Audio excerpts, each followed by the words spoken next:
Amados de Deus, abramos as nossas Bíblias no Evangelho de Jesus Cristo segundo Mateus, capítulo 27, verso de número 46.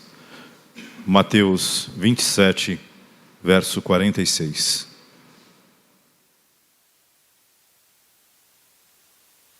Diz assim a palavra do nosso Deus: por volta da hora nona, clamou Jesus em alta voz, dizendo: Eli, Eli, lama sabachthani, o que quer dizer: Deus meu, por que me desamparaste?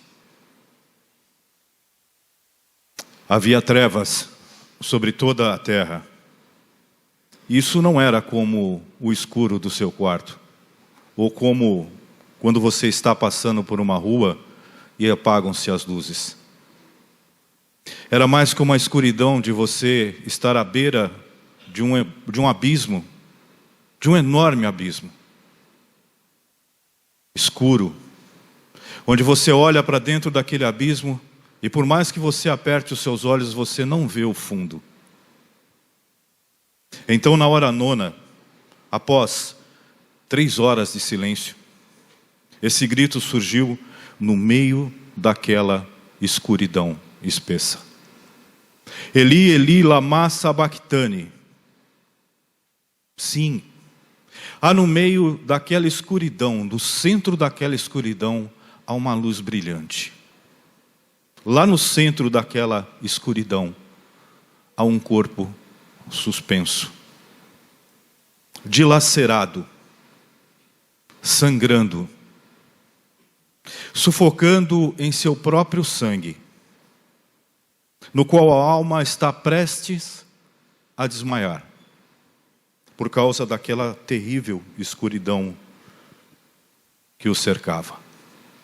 Ali, no momento mais escuro do seu caminho, no qual nenhum de nós poderia sequer cogitar, todas as agruras, toda a dor, todo o descaso, todos os insultos, toda a violência, e meu Deus, quanta violência, foram jogadas sobre ele. Jesus já havia pisado o lagar por horas e horas, e o seu trabalho estava quase terminado, mas ele havia chegado a um ponto culminante da sua angústia. Esse é o seu doloroso lamento do abismo da miséria, que é algo incomensurável, inconcebível.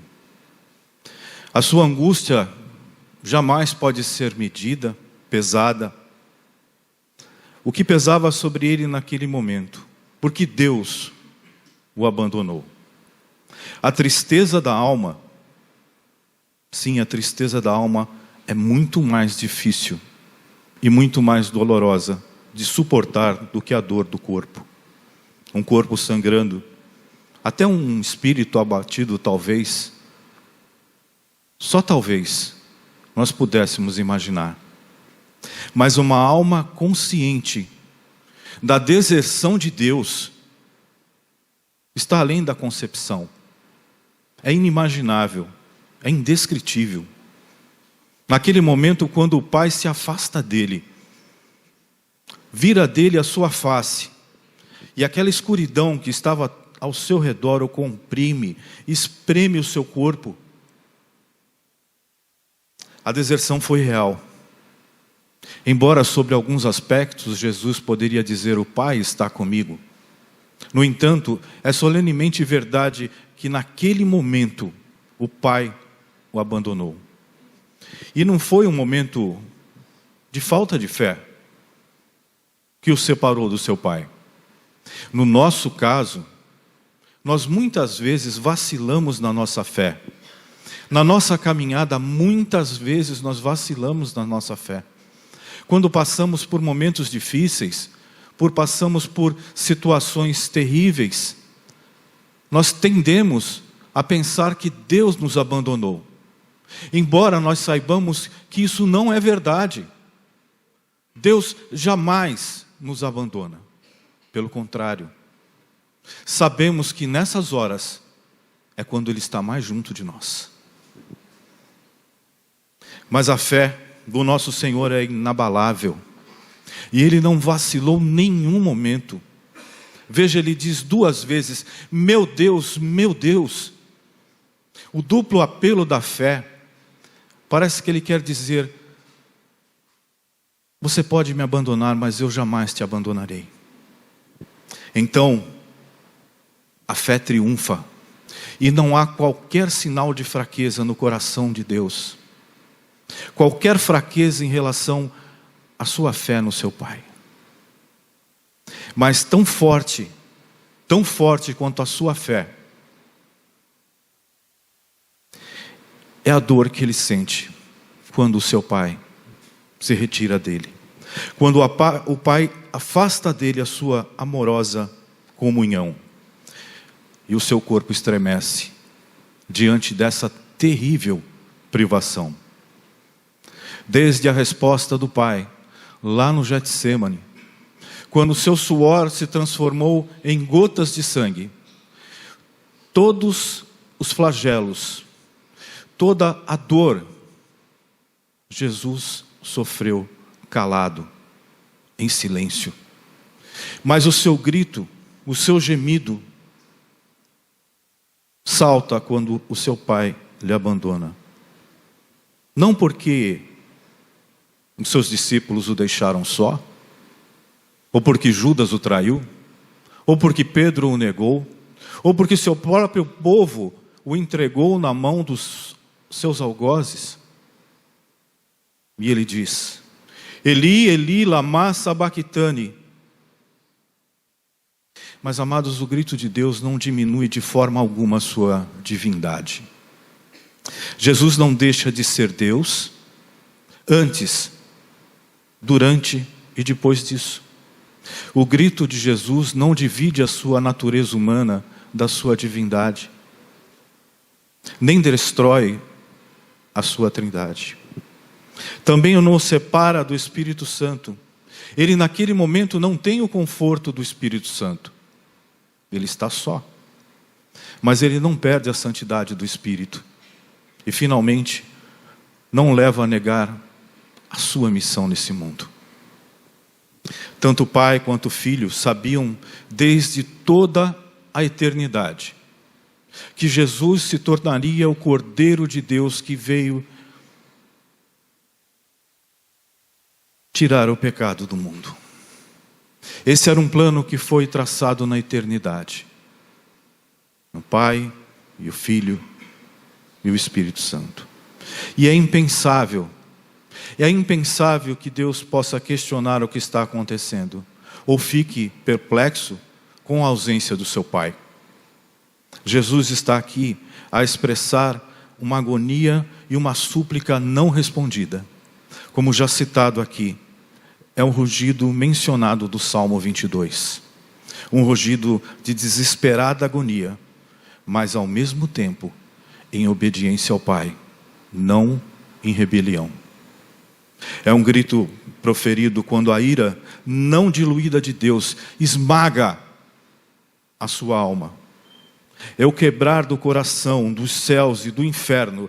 Jesus está expressando a sua agonia de todo pecado que está sobre ele. Qual pecado? O pecado dos eleitos. E o inferno que eles merecem pela eternidade. Naquele momento, todos eles estão colocados sobre ele. Todos os pecados. Todos os nossos pecados. Todos os pecados dos eleitos. E quando Jesus mais precisa do encorajamento, nenhuma voz do céu surge. Nenhum anjo é enviado para o fortalecer. Nenhuma voz de alento chega aos seus ouvidos. As mulheres que o seguiam estão caladas. Os discípulos, eles fugiram. E o seu povo o condenou, sentindo-se rejeitado por todos. A Jesus resta sofrer sozinho, desertado e abandonado em meio àquela escuridão.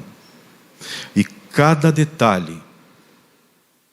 detalhe desse terrível abandono declara o caráter hediondo dos nossos pecados.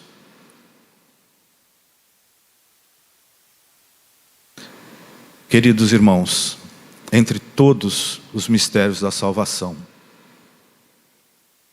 a palavra por ultrapassa tudo isso. Porque Cristo foi feito pecado por nós. Porque Ele morreu pelos nossos pecados. E por amor de nós, Ele suportou todos eles. Como Jesus, como nosso substituto, a ira de Deus está satisfeita e Deus pode justificar aqueles que creem no seu Filho amado. O sofrimento penal de Cristo é, portanto, vicário. Ele sofreu em nosso favor, Ele sofreu por nós. E não simplesmente partilhou o nosso abandono, mas Ele nos salvou dele. Cristo sofreu por nós, não conosco. Você está imune da condenação do inferno e do anátema de Deus, porque Cristo suportou tudo isso por nós. Quão estupendo é o amor de Deus. Nós o entendemos? Certamente que não. Nós merecemos?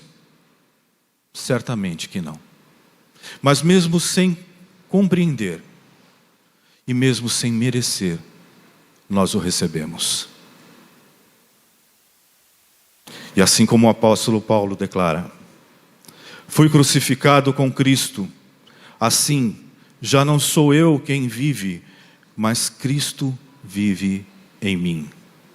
A vida que vivo agora no corpo, vivo pela fé no Filho de Deus, que amou e se entregou por mim. Deus abençoe a todos.